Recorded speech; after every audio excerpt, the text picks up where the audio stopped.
Hola, ¿qué tal? Bienvenidos. Esto es Toda Charla es Política, un espacio que pretende brindarte herramientas teóricas, conceptuales, para que vos puedas hacer tu propio análisis de la realidad política que elijas.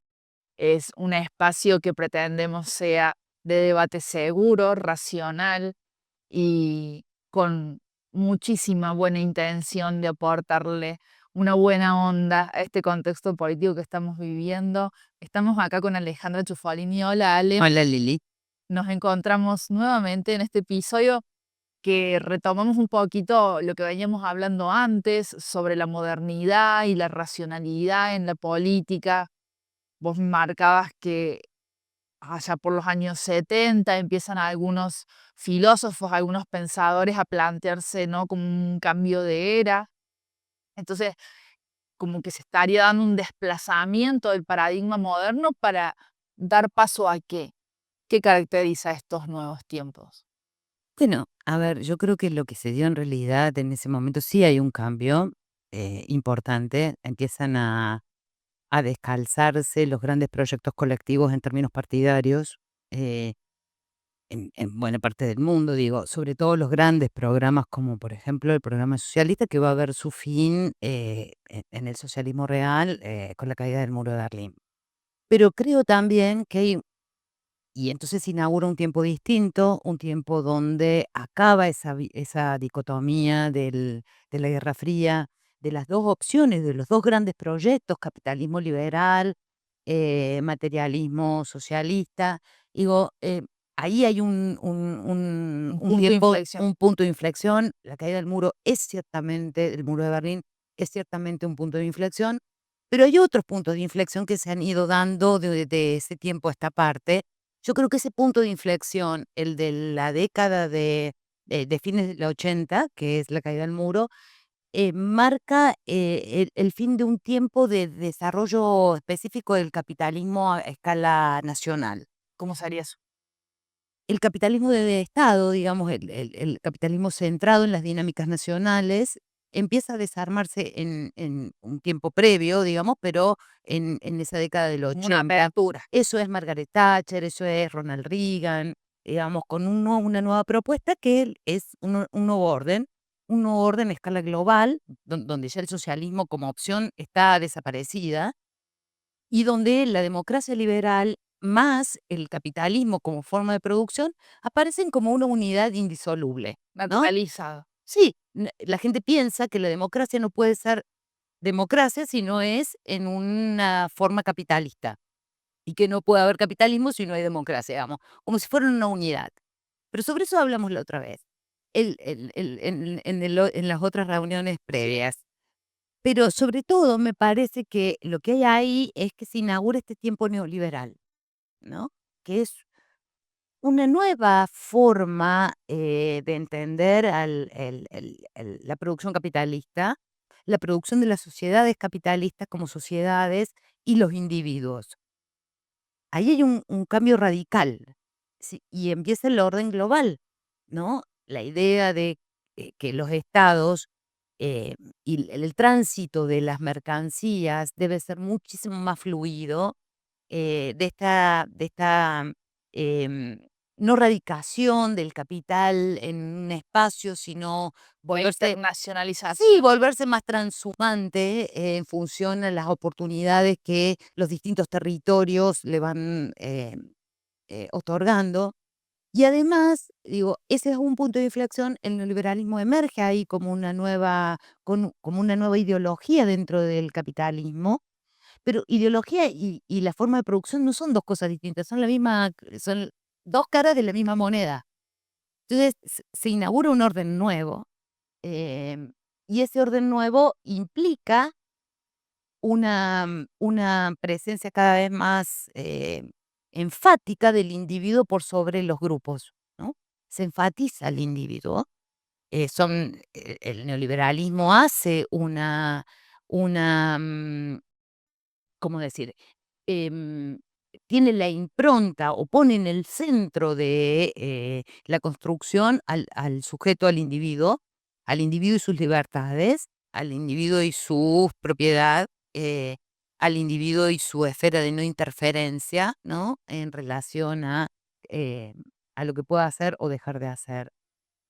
Y a una noción de Estado que es totalmente distinta. Ese periodo que podemos decir de la década de los 80, fines de los 70, los 80, con la inflexión de la caída del muro de Berlín, a mi modo de ver, y esto es una hipótesis, y me hago cargo de la hipótesis, no voy a citar a nadie porque es mi hipótesis, eh, es que el 2008 lo termina. La crisis del 2008 a nivel mundial acaba con esta ideología que hizo mundo durante 30 años. Sí, todos los indicadores en el 2008 se van al carajo. Es una gran crisis la del Sí. capitalismo del 2008, es una gran crisis dentro del sistema financiero. Es una crisis que impacta en todo el mundo, no hay nadie que haya salido ileso. Es una crisis donde por primera vez vemos a los estados actuar como después actuaron en la pandemia, salvando a los bancos que quebraban. Y la otra gran crisis es la pandemia. La pandemia. La otra gran Como el brochecito de oro. La otra gran crisis es la pandemia, que creo que ahí empieza a fraguarse otra nueva situación, y esa nueva situación, hace un individuo distinto. La pandemia, no hemos explorado suficientemente las consecuencias de la pandemia, socialmente hablando, ¿no? Pero sí sabemos que allí hubo un quiebre en todos los aspectos. Algo nuevo emerge pospandemia. Este individuo que aparece en la pandemia, durante la pandemia y pospandemia, es un individuo que ciertamente enfrentó el miedo. Y el miedo se vuelve un sentimiento constituyente de ese tiempo y de este tiempo. Si hay algo que uno ve en las sociedades es miedo, ¿no? Ese viejo sentimiento que Hobbes había anudado a la política y a la emergencia de ciertos procesos de racionalización de la política.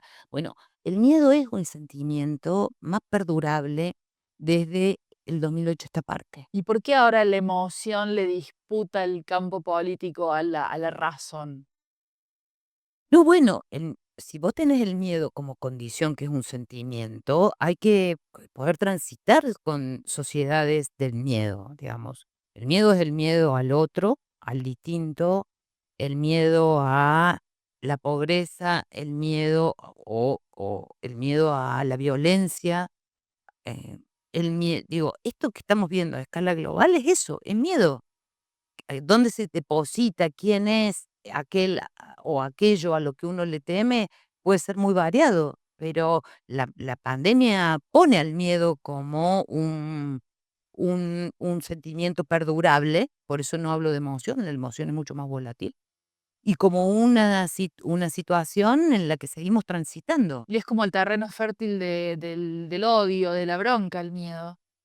El el miedo hace es un sentimiento muy complejo el miedo, ¿no? Porque el miedo hace a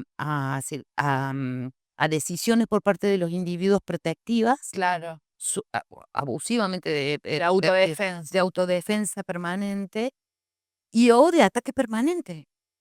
Eso es lo que te da el miedo, como condición, como como como como sentimiento, dispuesto colectivamente. El miedo es muy peligroso en esos términos. Y además, empiezan a jugar otras cosas que se asocian al sentimiento del miedo, que sí son emociones, que son mucho más volátiles, son mucho más subjetivas, son más, ¿Fluidas?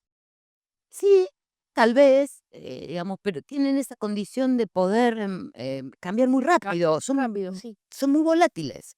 Entonces, el sujeto puede modularlas muy rápidamente a las emociones, pasar de el amor al odio, no sé, de situaciones afectivas a, situaciones, de rechazo casi inmediato. Eh es muy lábil la emoción en relación a ese sustrato que parece ser el miedo como condición de las sociedades del presente. Y lo otro que me parece que es un punto de inflexión que también hace a estas sociedades, con cierta, eh, no sé, con miedo, pero además incerteza, es la Claro, inteligencia artificial. Inteligencia artificial viene a ser como la la máquina a vapor, que es un cambio radical, claro. una transformación tecnológica que impone y pone al hombre en una nueva condición. Empieza a No. moldear la subjetividad No, de bueno, una la manera. pregunta es, digo, si el descentramiento de esa gran revolución fue de Dios al hombre, bueno, ahora el hombre está tambaleando en términos de cuál es su capacidad para conducir los Su destinos. propia creación. Sí, digamos, y eso no es menor, digo, como hallazgo, como desarrollo tecnológico, es una cosa formidable, es una revolución, digamos. La gente puede estar como frente a todo cambio de este Como tipo, todas las tecnologías, digamos, como toda la usarlas de tecnología. manera. No, bueno, los avances tecnológicos, generan esa situación de aprehensión, de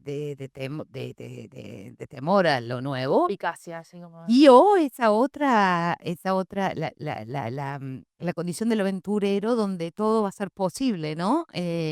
Donde el desarrollo tecnológico es Julio Verne, digamos. Esa idea de algo nuevo que aparece con todo su cambio. La IA pone al hombre en una situación de inquietud. Si uno mira todo lo que se está escribiendo hoy, sobre, cuál es el lugar de la humanidad en relación a la inteligencia artificial, a la capacidad que ella tiene de procesamiento, que es mucho más sofisticada que la nuestra, a la capacidad que podría llegar a tener de conducirnos, más allá de nuestros deseos. Digo, todos esos temores que se agitan, esos fantasmas que aparecen con el cambio tecnológico, siempre han aparecido. Pero entonces estamos en un punto de inflexión real, un nuevo tiempo, estamos en la apertura de un nuevo tiempo. Esto no es inmediato, no es que de en un segundo vamos a vivir en otro tiempo, no, es todo un proceso largo así es, la historia se toma su tiempo, cada vez son más cortos los Eso te iba a procesos de cada vez cambio. más corto, porque digo, y salió en la imprenta, el impacto fue para un siglo y pico, Claro. pero ahora con la inteligencia artificial, o sea, no salimos del impacto de Internet, la digitalización, las redes, ahora la inteligencia, como que los tiempos de saltos cualitativos cada vez son más cortos. Son cada vez más chicos, sí, el avance tecnológico es muy rápido y esa es otra cosa del tiempo presente, es súper acelerado, es un tiempo de cambios muy Muy rápidos. acelerado, sí. La vida nuestra va muy rápido. No es que uno vive, por eso se La vende. impaciencia, No, bueno, viste que se pusieron de moda esas como la vida slow, ¿no? slow life. Claro, esa idea de una vida más reposada como para contener el vértigo del presente. El presente es vertiginoso, eh, y lo es en todos los aspectos, lo es en el aspecto político, como lo es en el aspecto económico, como lo es en el aspecto tecnológico. La tecnología está imponiendo un ritmo, eh, Que la política está ahí, ¿no? de transformación muy veloz, muy veloz. Peor está el individuo.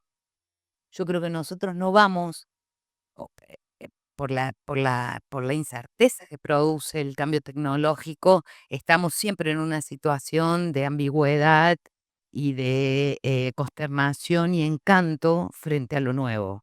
Esa es la circunstancia, y esa es quizás la fragilidad que tenemos hoy como individuos, como sujetos.